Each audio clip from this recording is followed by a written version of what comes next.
આપણા હિન્દુ સંસ્કૃતિમાં 3 ધર્મગ્રંથો છે. પેલું તો રામાયણ, બીજું ગીતાજી અને ત્રીજું શ્રીમદ ભાગવત. આ 3 મહાન ગ્રંથો છે. રામાયણ આપણું જીવન સુધારે. રામાયણની કથાનું શ્રવણ કરીએ, રામાયણનો પાઠ કરીએ તો એનાથી આપણું જીવન સુધરે. જીવન કેમ જીવવું જો એ જાણવું હોય તો રામાયણ સાંભળવી પડે. ગીતાજી આપણું જ્ઞાન વધારે. જો જ્ઞાન જોતું હોય તો ગીતાજીના શરણે જવું. ગીતાજીથી આપણું જ્ઞાન વધે. અથવા તો શ્રીમદ ભાગવતજીનો એકાદશ સ્કંદ વાંચવું, એનાથી પણ જ્ઞાન વધે. કારણ કે જે ગીતાજીના રહસ્યો છે એકાદશ સ્કંદમાં આપ્યા છે. આખો જ્ઞાન માર્ગ છે એકાદશ સ્કંદ.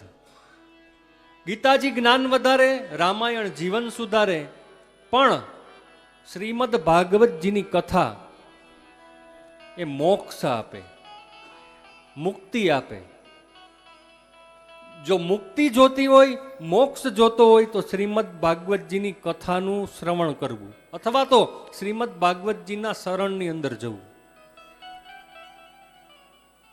હવે અહીંયા 2 વાત છે. તમને એમ થાય કે મોક્ષ એટલે આપણે તો જીવતા છીએ, તો કેના માટે મોક્ષ?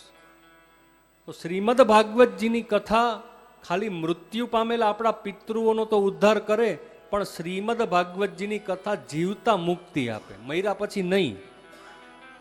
મર્યા પછી તો પિતૃઓનો ઉદ્ધાર થાય જ, પણ જો જીવતા મુક્તિ જોતી હોય તો પણ શ્રીમદ ભાગવતજીની કથાનું પાન કરવું